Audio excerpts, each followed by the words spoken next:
വാഹനങ്ങൾക്ക് കടന്നുപോകാനാകില്ല. കുളപ്പുള്ളി മുതൽ ഷൊർണൂർ വരെയുള്ള 3 കിലോമീറ്റർ ദൂരം.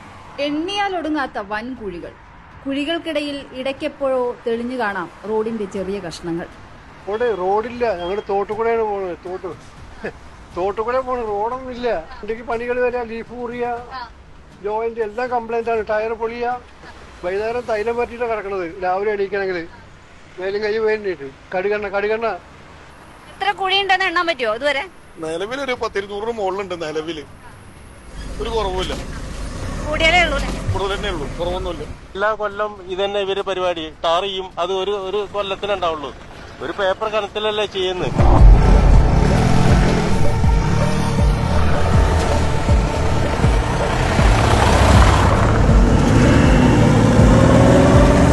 ഷൊർണൂർ റെയിൽവേ സ്റ്റേഷനിലേക്ക് മലപ്പുറം ജില്ലയിൽ നിന്നും പാലക്കാട് ഭാഗത്തു നിന്നും ദിവസേന ആയിരങ്ങളെത്തുന്ന പാത.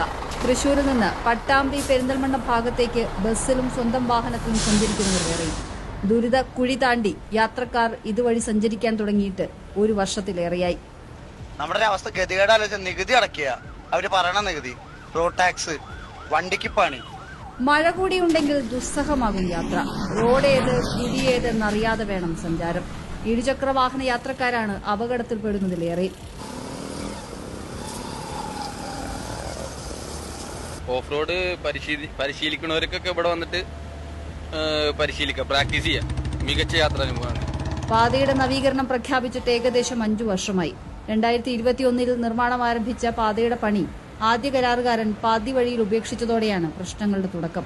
പിന്നീട് ദർഖാസ്ത് ക്ഷണിച്ച് പുതിയ കരാറുകാരനെ കണ്ടെത്തിയെങ്കിലും ഇയാളും കരാർ ഏറ്റെടുക്കാൻ തയ്യാറായില്ല. കരാറുകാർ പറഞ്ഞത് ഞങ്ങൾക്ക് ബില്ല് കിട്ടുന്നില്ല, സർക്കാർ ഫണ്ട് ലഭിക്കുന്നില്ല പറഞ്ഞിട്ടുള്ളത്. പക്ഷേ സർക്കാർ ഇതിലും മൗനം നടിക്കുകയാണ്. പഴയ പദ്ധതി രേഖ പുതുക്കി തുക വർദ്ധിപ്പിച്ച് പണി പൂർത്തിയാക്കാനാണ് പൊതുമരാമത്ത് വകുപ്പിന്റെ ലക്ഷ്യം. അടിയന്തര അറ്റകുറ്റപ്പണിക്ക് 25 ലക്ഷം പാസ്സായിട്ടുണ്ടെന്നും മഴ മാറിയാൽ ഉടൻ പണി തുടങ്ങുമെന്നും ഷൊർണൂർ നഗരസഭാ ചെയർമാൻ അറിയിച്ചു. അതുവരെ തുടരും ഈ ദുരിതയാത്ര. അപ്പോ നല്ല മികച്ച ഓഫ് റോഡ് യാത്രാനുഭവത്തിനായി സ്വാഗതം കുളപ്പുള്ളി ഷൊർണൂർ റൂട്ടിലേക്ക്. പാലക്കാട് നിന്ന് പ്രിയ ഇളവള്ളി മഠം, ഏഷ്യാനെറ്റ് ന്യൂസ്.